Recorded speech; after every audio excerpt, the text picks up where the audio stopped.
जय श्री बालाजी। 14 मार्च 2025 शाम को 6:50 पर सूर्यदेव मीन राशि में प्रवेश करने वाले हैं और एक महीना मीन राशि में रहेंगे।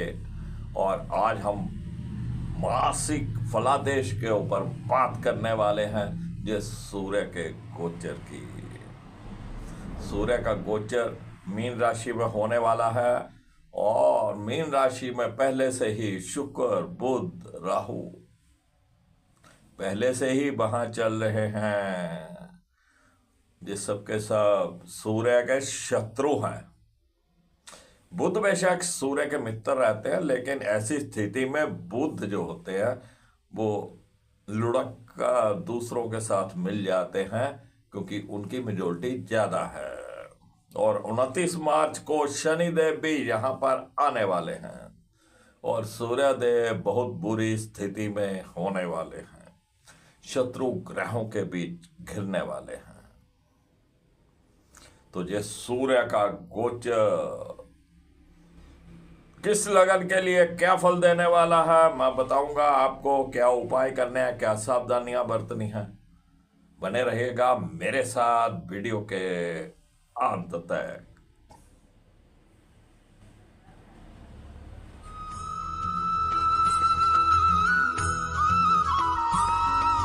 मार्केश विशिष्ट आप सबका स्वागत करता हूं। बात करने वाले हैं सूर्य के गोचर की, जो मीन राशि में होने जा रहा है। और सूर्य के साथ युति करेंगे राहु शनि बुध शुक्र। शनिदेव 29 मार्च को यहां पर प्रवेश करने वाले हैं मीन राशि में। उससे पहले राहु और सूर्य का युति रहेगी, जो कि ग्रहण योग बनाएगी। सर्वप्रथम बात करने वाले हैं मेष लग्न की। मेष लग्न के लिए सूर्य पंचम भाव के स्वामी होकर द्वादश भाव में जाएंगे और पाप ग्रहों के द्वारा पिटेंगे। सूर्य का द्वादश में जाना मेष लगन के लिए बहुत अच्छा नहीं है और ज्यादा स्थिति तब खराब होने वाली है जब 29 मार्च को शनिदेव भी मीन राशि में प्रवेश कर जाएगा।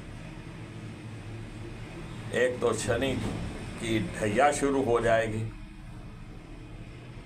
सिंह लगन के लिए, और मेष, यद्यपि हम ये फलादेश लगनानुसार कर रहे हैं, लेकिन मेष राशि के लिए शनि की 7.5 की शुरुआत हो जाएगी। अब सूर्यदेव पंचम भाव के स्वामी हैं। संतान भाव, जिनके बच्चे बड़े हैं उनको अपने बच्चों के ऊपर नजर रखना है।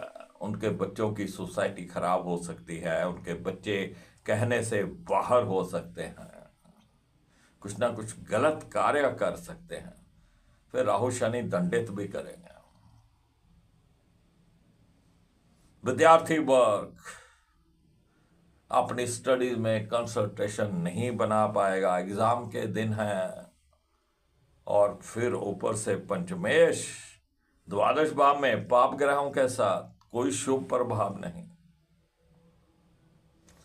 तो विद्यार्थी वर्ग को अलर्ट हो जाना चाहिए। अभी से अपनी मेहनत करें, अभी से मेहनत। जिनके एग्जाम 14-15 मार्च के बाद होने वाले हैं, उनको बहुत अलर्ट हो जाना चाहिए। कोई आउटपुट नहीं निकलने वाली, उनका ध्यान ही नहीं लगेगा स्टडीज में। अगर कुछ याद भी कर लिया तो मौके पर भूल जाएंगे। जो महिलाएं मेष लगन वाली प्रेग्नेंट हैं वो भी अलर्ट हो जाए, ये समय बहुत खतरनाक है। बेबी के लिए ये समय बहुत कष्टदायक है। और प्रेम प्रसंग के मामलों में भी ये गोचर बहुत बढ़िया नहीं रहने वाला है। प्रेमी प्रेमिकाओं का आपसी क्लेश हो जाएगा, ब्रेकअप होने की पूरी संभावनाएं हैं। जहां तक कि सूर्य के ऊपर जब पाप प्रभाव होगा तो अपमान भी सहना पड़ेगा। किसी सरकारी अफसर से मेष लगन वाले नहीं उलझे। सूर्य देव द्वादश भाव में है। द्वादश भाव होता है दंड का, सरकारी दंड का। और राहु शनि कुछ ना कुछ शरारत करेंगे और आपको कुछ सरकारी दंड भुगतना पड़े।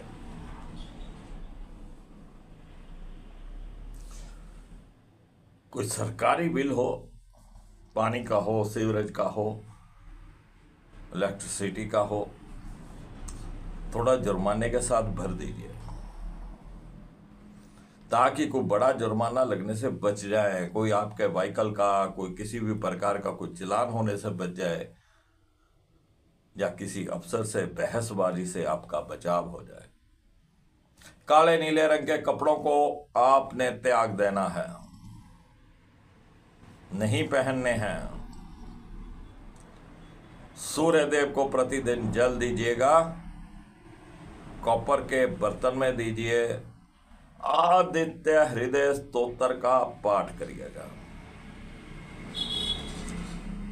साथ में हनुमान चालीसा का पाठ करिएगा, क्योंकि मंगल देव भी बहुत अच्छी स्थिति में नहीं है। कोई भी ग्रह सपोर्ट नहीं कर रहा है। चलिए बात करते हैं वृषभ लग्न की। वृषभ लग्न के लिए सूर्य चतुर्भाव के स्वामी होते हैं और एकादश भाव में गोचर करेंगे। और एकादश भाव में राहु शनि के साथ सूर्य देव बहुत अच्छा नहीं कह सकते। माता श्री की सेहत में उतार चढ़ाव हो सकते हैं। आपका पारिवारिक जीवन जो है, या परिवार में जो ग्रह क्लेश की स्थिति हो सकती है, या आप अपने परिवार को समय ही नहीं दे पाएंगे। किसी भी प्रकार का आपने कोई प्लॉट लेना था, घर लेना था, व्हीकल लेना था, कोई बयाना कर रखा था, वो कार्य रुकने की संभावना है, डिले हो जाएगा। और जब ये सूर्य बदल जाए 14 मार्च के बाद, कोई भी इस प्रकार का कार्य नहीं करिएगा। 1 महीना आप रुक जाइएगा। अगर आपने कोई प्लॉट बेचना है, कोई घर बेचना है, कोई व्हीकल बेचना है, तो इस समय में बिकने की संभावनाएं बन सकती हैं। केसर का तिलक करिएगा, गाय को हरा चारा डालिएगा, और गुड़ भी आप गाय को डालिएगा, अति उत्तम रहेगा। चलिए बात करते हैं मिथुन लग्न की। मिथुन लग्न के लिए सूर्य देव तृतीय भाव के स्वामी होते हैं और दसम भाव में गोचर करेंगे। तृतीय भाव का स्वामी दसम भाव में राहु शनि के साथ। आपको बहुत मेहनत करनी पड़ेगी। आपको अपनी जॉब में, अपने व्यापार में बहुत भाग दौड़ करनी पड़ेगी। स्थिति ऐसी हो जाएगी कि आप सोचेंगे कि ये बदल दो, जॉब छोड़ दूं, कहीं और कर लो, व्यापार बदल लो। लेकिन हिम्मत बनाए रखिएगा, ये 1 महीने का समय आपको कैसे भी निकालना है। छोटे भाई बहनों के साथ संबंध बहुत मधुर नहीं रहने वाले। दोस्तों मित्रों का सहयोग कम मिलने वाला है। पड़ोसी पड़ोसियों के साथ भी आपका अच्छा तालमेल जहां नहीं बैठने वाला। और ये दसम भाव में आप इस समय में अजान बूझकर किसी भी कारण से आपको जॉब नहीं छोड़ना है, कोई कारोबार में चेंज नहीं करना है, नया कुछ भी ऐड ऑन नहीं करना है। जैसे चलता है वैसे चलाइए। लेकिन शनि यहाँ पर 29 मार्च को आ जाएंगे और शनि मांगेंगे पंक्चुअलिटी। और आपको पंक्चुअल होना है अपनी जॉब में, अपने व्यापार में। कोई आलस आपको नहीं करना है। आज का काम आज ही, अभी का काम अभी, तब आप इस स्थिति को संभाल पाएंगे। चलिए बात करते हैं कर्क लग्न की। कर्क लग्न के लिए सूर्य द्वितीय भाव के स्वामी होते हैं और नवम भाव में गोचर करेंगे। स्थिति धन भाव का स्वामी भाग्य भाव में, लेकिन पाप ग्रहों के बीच में। घर परिवार में ग्रह क्लेश की स्थिति बन सकती है। आपकी बोलबानी खराब हो सकती है। आप अपने परिवार को समय नहीं दे पाएंगे। सेविंग की कोई संभावनाएं यहां नजर नहीं आती है। लेकिन भाग्य भाव में है, जो राहु शनि का भाग्य भाव में जाना कहीं ना कहीं आपके भाग्य को भी डाउन करेगा।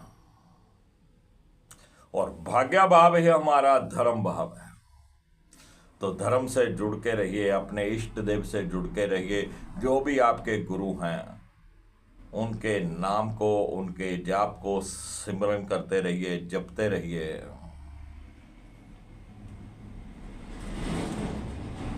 साधु सन्यासियों का आशीर्वाद लीजिए।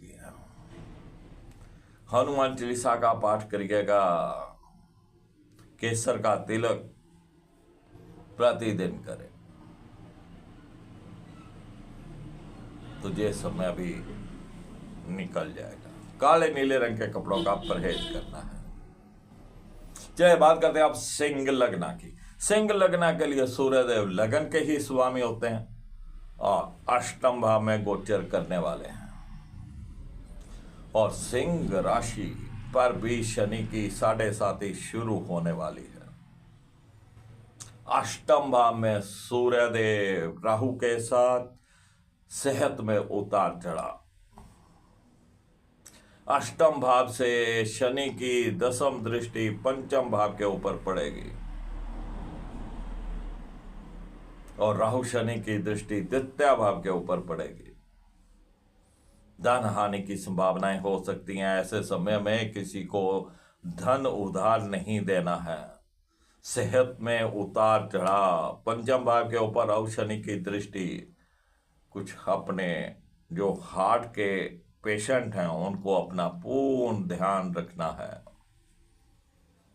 ग्रह क्लेश की स्थिति भी हो सकती है। सेविंग यहां पर नहीं होगी और किसी को उधार मत दीजिएगा। जो उधार दिया हुआ है 14 मार्च से पहले पहले मांग लीजिए।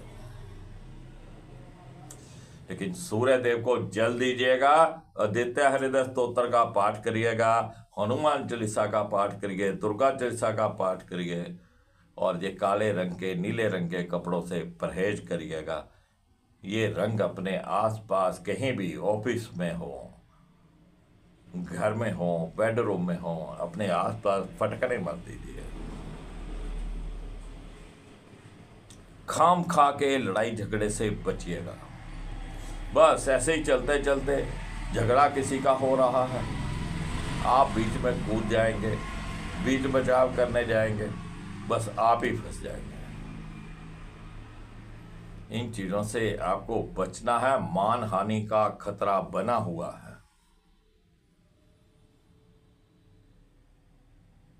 चलिए बात करते हैं कन्या लगन की। कन्या लगन के लिए सूर्यदेव द्वादश भाव के स्वामी होते हैं और 7वें भाव में गोचर करेंगे। राहु देव पहले ही वहां पर है, शुक्र वहीं पर है, बुध वहीं पर है और 29 मार्च को शनि देव भी वहीं कूद जाएंगे। आपके अपने लाइफ पार्टनर के साथ मतभेद उत्पन्न हो जाएंगे। लाइफ पार्टनर की सेहत में उतार चढ़ाव हो जाएंगे, सेहत में गिरावट आ सकती है, आपके आपसी कलेश, लड़ाई झगड़ा हो सकता है। इन सब चीजों से बचाव करिए। आपसी तालमेल बनाने का प्रयास करिएगा कि आपकी कहीं रिश्ते की कोई बात चल रही थी, वो रात यहीं टूट जाएगी, आगे बात बढ़ना बंद हो जाएगी। कहीं आपने विवाह शादी का प्रोग्राम रखा हुआ था तो कोई ना कोई बात ऐसी खड़ी हो जाएगी कि वो शादी टूटने के कगार पर आ जाएगी, और टूट भी जाए कोई बड़ी बात नहीं। तो ये समय बहुत अच्छा नहीं है। अगर आपका व्यापार साझेदारी में है, पार्टनरशिप में है, तो आपके अपने पार्टनर के साथ भी कहा सुनी की संभावनाएं हैं, पार्टनरशिप टूटने के कगार पे आ जाएगी। बहुत अच्छा समय नहीं है। जरा ध्यान से चलिएगा कन्या लग्न वाले। गाय को हरा चारा डालिएगा, काले नीले रंग के कपड़ों से परहेज करिएगा। एक नारियल जटा वाला अपने हाइट के बराबर उसके ऊपर कलावा बांधकर अपनी बॉडी से एंटी क्लॉकवाइज 7 बार घुमाकर किसी मंदिर में अर्पित करके आए और अपने कष्ट वहीं बोल आए ताकि वो उतर जाए। चलिए बात करते हैं तुला लग्न की। तुला लग्न के लिए सूर्यदेव एकादश भाव के स्वामी होते हैं और छठे भाव में गोचर करेंगे। आय के साधनों में भारी रुकावट, बहुत भागदौड़ करनी पड़ेगी आय के साधनों के लिए। जिन्होंने जॉब के लिए अप्लाई कर रखा था, ब्रेक लग सकता है वहां से। कोई भी आपका लेटर आने वाला था, कोई भी आपको रिप्लाई आने वाला था, रुक सकता है। और ऐसे समय में आप कोई भी जॉब मत बदलिएगा। बड़े भाई बहनों के साथ भी संबंध बहुत अच्छे नहीं रहने वाले। छठा भाव यद्यपि वहां पे पाप ग्रह हो तो अच्छे माने जाते हैं, लेकिन आय के साधनों में रुकावट रहेगी। जी तोड़ बड़ी मेहनत आपको करनी पड़ेगी, लेकिन शत्रु पक्ष आपका दबा रहेगा। चलिए बात करते हैं वृश्चिक लग्न की। वृश्चिक लग्न के लिए सूर्यदेव 10वें भाव के स्वामी होते हैं और 5वें भाव में गोचर करेंगे। केंद्र का ग्रह त्रिकोण में। ऐसे तो स्थिति बहुत अच्छी है, लेकिन राहु के साथ आने वाले हैं। आपको अपनी जॉब में अलर्ट रहना है, आपको अपने व्यापार में अलर्ट रहना है, और कहीं ना कहीं आपको अपनी सेहत के प्रति भी अलर्ट रहना है। कहीं ना कहीं आपकी मान इज्जत का खतरा भी यहां पर बना रहेगा। किसी से भी आपकी कहा सुनी हो जाएगी, आप अपने आप को इंसल्ट महसूस करेंगे। और ये समय बहुत अच्छा नहीं है। कोई भी व्यापार में जॉब में आपको चेंज नहीं लाना है। बस अपने जॉब में व्यापार में पंक्चुअल रहिए, अपने बॉस को कोई बहाना मत दीजिए। लेकिन ये 5वें भाव में राहु शनि, जो विद्यार्थी वर्ग है वृश्चिक लग्न का, उनके लिए बहुत अच्छा समय नहीं है। परीक्षाओं के दिन हैं तो संभल के चलिएगा। अपनी स्टडीज में कंसंट्रेशन बनाइएगा, ज्यादा मेहनत करिए, हार्ड वर्क करिएगा, क्योंकि आपकी अच्छी आउटपुट नहीं निकलने वाली। और कोई भी ऐसा कार्य मत करिएगा, कोई भी स्लिप, कोई भी पर्ची, कोई भी बुक, कोई भी बुकलेट, कुछ भी एग्जाम के अंदर मत लेके जाइएगा, नहीं तो पकड़े जाओगे। फिर मानहानि भी होगी और विद्या का नुकसान भी होगा। केसर का तिलक करिएगा। आदित्य हृदय स्तोत्र का पाठ वृश्चिक लगन वालों के लिए बहुत जरूरी है, और सूर्य को जल दीजिएगा। हनुमान चालीसा का पाठ करिएगा। काले और नीले रंग के कपड़ों को नमस्कार बोल दीजिए। नहीं पहनिएगा इस तरह के कपड़े। अगर किसी विद्यार्थी की यूनिफॉर्म ब्लू है तो रेड कलर का रुमाल पॉकेट में जरूर रखिए। जो कपड़ा आपका ब्लू है, अगर पैंट ब्लू है तो पैंट में रखिए, अगर शर्ट ब्लू है तो शर्ट में रखिए। और हनुमान चालीसा एक छोटा सा ले लीजिए, अपनी पॉकेट पे रखिए, अति उत्तम रहेगा। चलिए बात करते हैं धनु लग्न की। धनु लग्न के लिए सूर्य देव नवम भाव के स्वामी होते हैं और चतुर्भाव में गोचर करेंगे। केंद्र का त्रिकोण का स्वामी केंद्र में, स्थिति अच्छी है, लेकिन राहु शनि के साथ। कहावत है ना, बकरी ने दूध दिया तो मिंगने डालकर। अब अच्छी स्थिति आई है, लेकिन राहु शनि के साथ। चतुर्भाव में राहु देव पहले से चल रहे हैं और भाग्य भाव का स्वामी सूर्य वहीं आ जाएगा, और 29 मार्च को शनि देव भी वहीं आ जाएंगे। तो ग्रह क्लेश की स्थिति पैदा हो जाएगी। माता श्री की सेहत खराब होने की संभावनाएं हैं। माता के साथ भी आपके वैचारिक मतभेद उत्पन्न हो सकते हैं। घर के अंदर भी आपसी ग्रह क्लेश की स्थिति बन जाएगी। कोई आपने घर दुकान किराए के ऊपर चढ़ा रखी थी, खाली हो जाएगी। आपने कोई भी सौदा, किसी भी प्लॉट का, घर का, वो व्हीकल का, इस समय में नहीं करना है। 1 महीना आपको ये कार्य नहीं करना है, नहीं तो नुकसान में जाओगे। हाँ, अगर आपको कोई प्लॉट बेचना है, कोई घर बेचना है, कोई व्हीकल बेचना है, तो ये समय उत्तम है। ऐसे समय में बिकने की संभावनाएं हैं, आप बेच सकते हैं, लेकिन पूर्ण लिखा पढ़ी करके। बस वही बात मैं फिर दोहराऊंगा कि आपको काले और नीले रंग के कपड़ों से परहेज करना है। ऐसे कपड़े नहीं पहनने हैं। सूर्य को जल दीजिएगा, आदित्य हृदय स्तोत्र का पाठ करिएगा, पिता समान किसी भी व्यक्ति के चरण स्पर्श करिएगा, साधु सन्यासियों का आशीर्वाद लीजिएगा। यहाँ पिताश्री की सेहत में भी उतार चढ़ाव होने की संभावनाएं हैं। आपको धर्म कर्म से दूर कर देंगे राहु केतु। धर्म के साथ जुड़ के रखिए। जो भी आपके इष्ट देव हैं, जो भी आपके गुरु हैं, उनका आपको जाप पाठ नहीं छोड़ना है। केसर का तिलक करिएगा, सूर्य को जल दीजिएगा, तो ये समय किसी न किसी तरह से निकल जाएगा।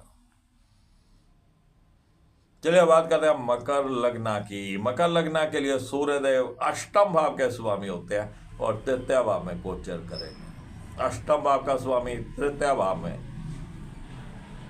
पाप ग्रह तृतीय भाव में अच्छे माने गए हैं, लेकिन ये पराक्रम बढ़ाने के लिए है, हिम्मत बढ़ाने के लिए है।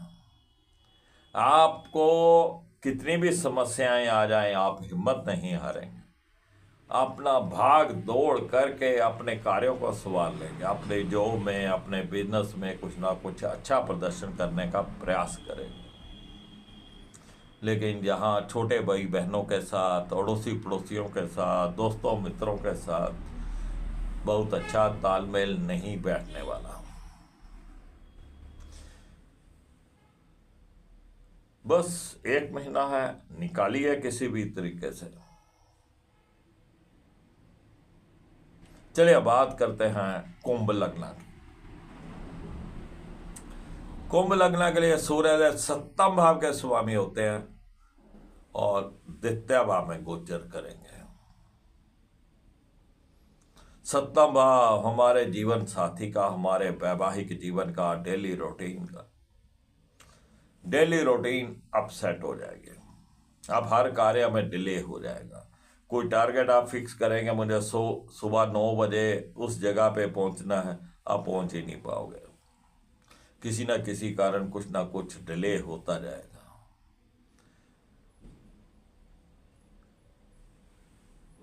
कि लाइफ पार्टनर की सेहत का ध्यान रखिएगा। आपसी तालमेल भी बनाने का प्रयास करिएगा। आपसी तालमेल में मतभेद उत्पन्न हो जाएंगे, कुछ ना कुछ गृह क्लेश की स्थिति हो सकती है, और उनकी सेहत का भी आपको ध्यान रखना है। जो भी राहु शनि और सूर्य द्वितीय भाव में रहेंगे, आपकी जुबान खुश्क हो जाएगी, अग्रेसिव हो जाएगी, अरूढ़ हो जाएगी, और आपकी जुबान के कारण ही गृह क्लेश की स्थिति उत्पन्न होगी। जुबान को ऊपर काबू रखिएगा। किसी को उधार पैसे मत दीजिएगा, नहीं तो फंस जाएंगे। आपको अपने मुख का भी ध्यान रखना है। ऐसे समय में कई बार मुख पक जाता है, जीभ कट जाती है, या दांतों में कोई ना कोई तकलीफ हो जाती है। आई साइड की भी यहाँ पे कमजोर होने की संभावनाएं रहती हैं। बस केसर का तिलक करिएगा, मस्तक पे करिए, जीभ के ऊपर करिए, ताकि आप कुछ अच्छा बोले, आपके बोलने से कुछ समस्या खड़ी नहीं हो जाए। चलिए बात करते हैं मीन लग्न की। मीन लग्न के लिए सूर्यदेव छठे भाव के स्वामी होते हैं और लगन में गोचर करेंगे। तो मीन लग्न के लिए बहुत अच्छी स्थिति नहीं है। मीन लगन वालों को अपनी सेहत का ध्यान रखना है। राहु शनि का प्रभाव कहीं ना कहीं नेगेटिव एनर्जी आपके ऊपर क्रिएट करेगा। कहीं भी रास्ते में कुछ आपको लगे किसी ने कोई टूटना टोटका कर रखा हुआ, थोड़ा बच के निकलिएगा। शेखीबाजी में उससे पंगा मत ले लीजिएगा कि मैं नहीं मानता इन चीजों को, और आप उससे छेड़ दें, समस्या खड़ी हो जाएगी। तो आप ये मीन लगन वालों को अपनी सेहत का पूरा ध्यान रखना है। नेगेटिव एनर्जी आपके ऊपर कार्य करेगी। ये काले और नीले रंग के कपड़ों से आप दूर हो जाइए।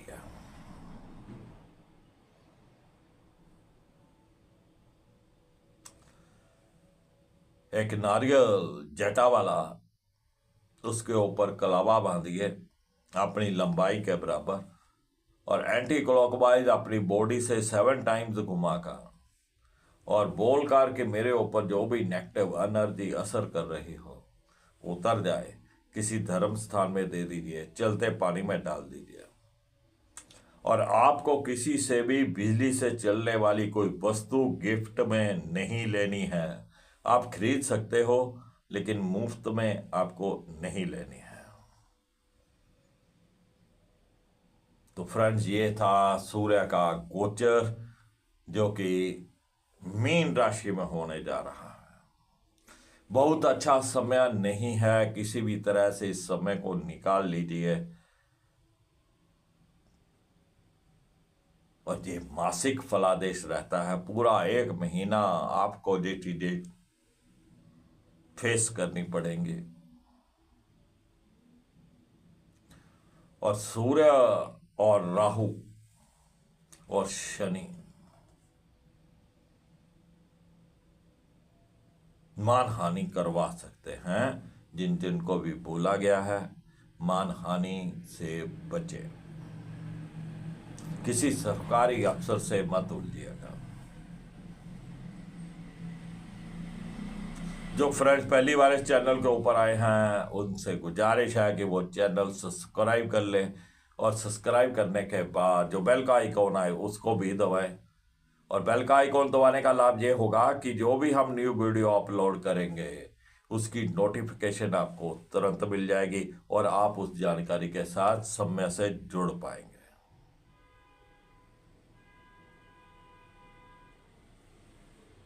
मैं फिर मिलूंगा आपको एक नई जानकारी के साथ। तब तक राकेश वशिष्ठ को इजाजत दीजिए। जय श्री बालाजी।